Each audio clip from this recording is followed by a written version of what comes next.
welcome back to my channel. At this point I should probably be welcoming myself back to this channel because I haven't posted a video like this in quite a while, and that's just been because I just got done with college. There was a lot going on and I'm trying to figure a lot of things out, hence the break. But today I am back with a mid-year review. It's not really mid-year because it's actually 7 months into the year, not 6, but still I'm going to be talking about content that I have watched while I have been MIA. There are quite a few movies and series on the list, so I'm going to be super quick. Okay, so first we're going to start with Bollywood. The first movie is Sandeep Aur Pinky Farrar, which starred Parineeti Chopra and Arjun Kapoor in the lead, and it's about these two people, Pinky and Sandeep, who come from two really different backgrounds. I think she's at like this high level position at a bank. I think she practically even started it, and the other guy, Arjun Kapoor's character, he is like a police person who's been removed or something like that, but they come from different backgrounds, and because of this incident that takes place, they're sort of forced to be in this situation together and deal with it. And it's actually really dark but very realistic, and it has some really good screenplay and editing. Like right from the opening scene, it has you intrigued with what's going on and what's going to happen. The second movie is Saina,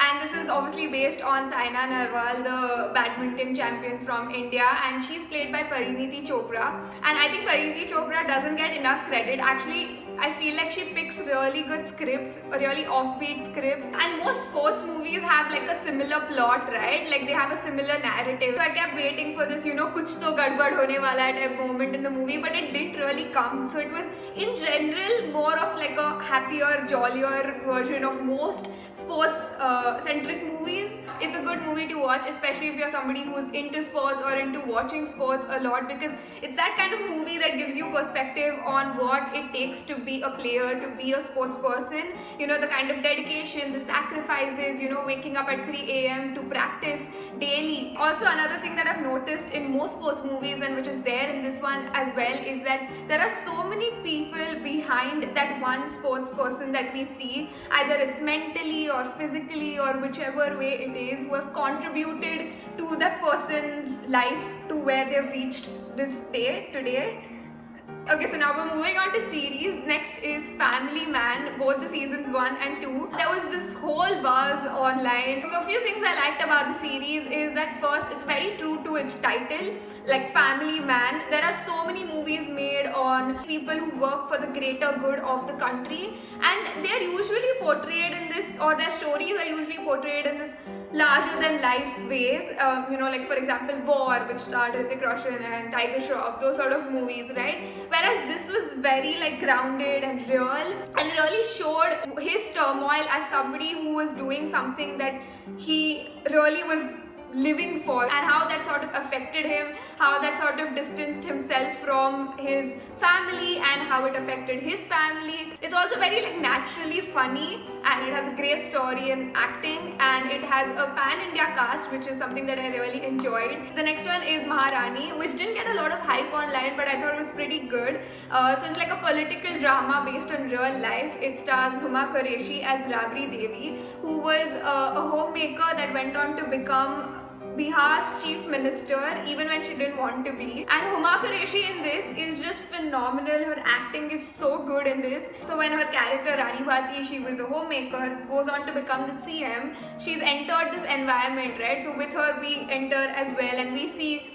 as she tries to understand the system, how it works, how many players are involved in the system, and we get to see how effed up the situation really is. So the next one is Kabool Hai, and I don't know if you guys have ever watched it, but this used to come on TV, and when I was a kid I was obsessed with it. I loved it. So Kabool Hai is basically about these two characters, Asad and Zoya, and Asad is like this serious character, morals and beliefs, and he has like, he's quite rigid in some ways, and Zoya is this like fun character, will do what she wants. Obviously this is like an opposites attract situation, so what's not to like? And recently they did a reboot of this online, so they made it like an OTT series, and they called it Kabool Hai 2. So I was really excited to check it out because I was curious on what they did with it and how they sort of took those characters forward. So what they did in the second season is that they've taken in the same characters in the sense of like the family and the names and all of that,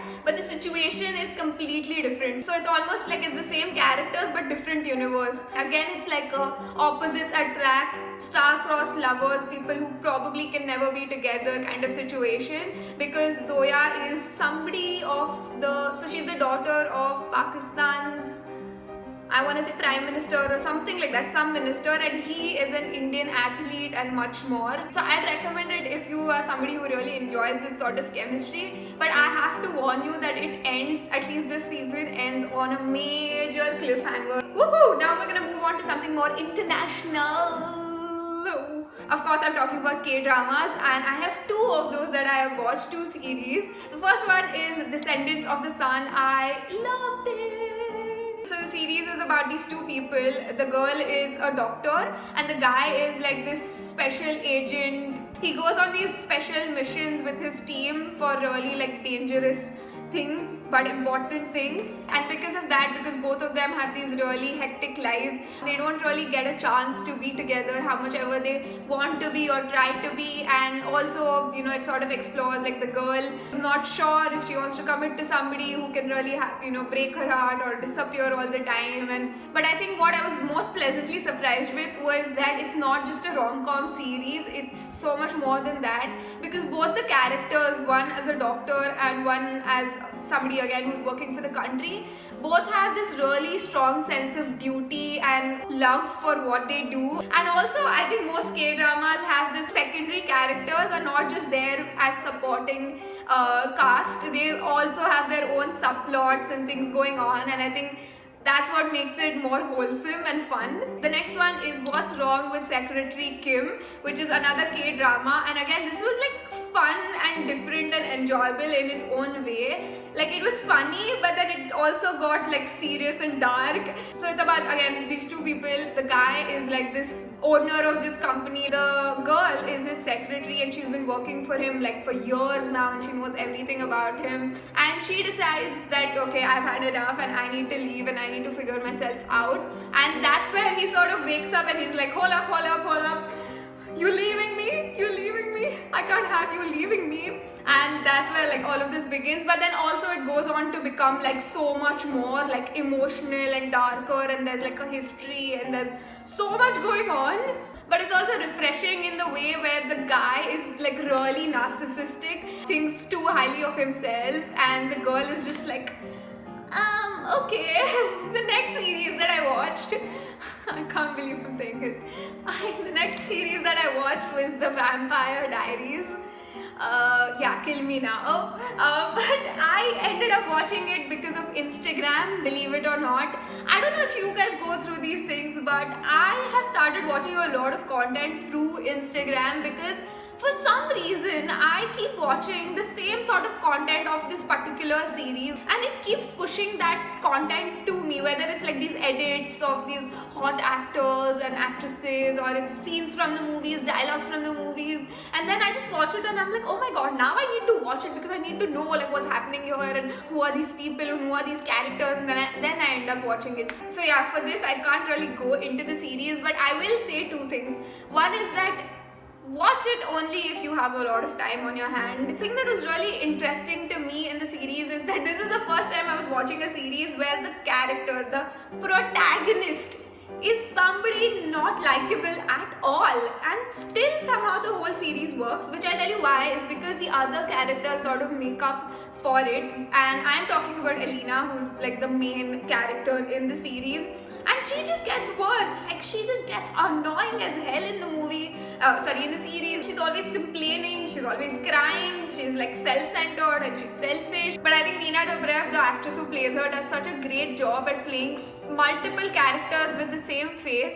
So much so that, you know, it's believable, and we have characters that we like and dislike with the same face. The next series is Rain, and I don't hear a lot of people talking about it, but I think it's quite good. It's based on the life of Queen Mary of Scots, which is Scotland, and we see her from, you know, like when she was a kid, how when she grows up, when she becomes Queen of Scotland, then she becomes Queen of France, and you know, it goes on till, you know, her last days on earth. So basically we see her whole life story, and it's nowhere historically accurate, but it's fast, it's entertaining, it has a lot of plot twists, it has a lot going on, there are multiple characters, lots of good looking people and some really strong characters. Really get immersed in those characters.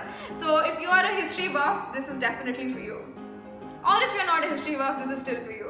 The next series is The Bold Type. I absolutely loved it. It's about these 3 women who work at this magazine called Scarlet, which is a women's magazine. The whole series is just so fun. It's sassy, it's warm, it's fuzzy. I love all 3 women, how they tackle things in their personal life, professional life, and really stand for things and causes that they really believe in. It's very inspiring, and I love like the whole female friendship aspect of it, and I love that it brings so much of female perspective into the play, and I love the fact that there was so much to take from the series and from each character. And even afterwards, when I used to think about the series, I was like, oh yeah, that does really exist. But though sometimes it did feel like it was packing in too much just for the sake of it. Sometimes I did feel like it was a little too optimistic or simplistic for it to be realistic. Like everything in the series sort of worked out, which I don't think is the case most times in real life.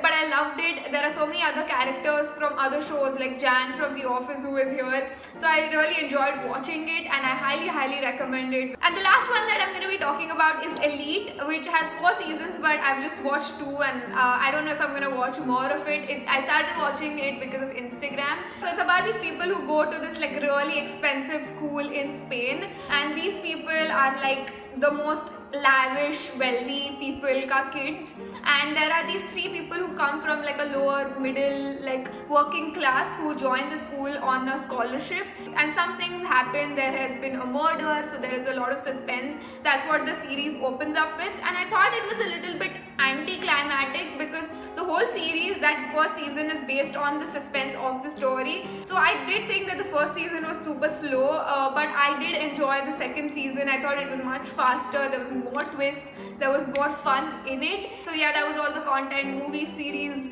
serials, so much that I've been watching while I have been MIA, and I hope you guys got some suggestions from this. Obviously I've watched other things in this year, but I have mentioned them somewhere or the other in my previous videos, so check those out if you haven't already. And yeah, I shall see you in my next video. Meanwhile, if you enjoyed watching this video, if you want me to keep making videos, please hit the like button, subscribe to my channel for more videos, leave a comment about what you feel about any of these, and I shall see you next time. Bye.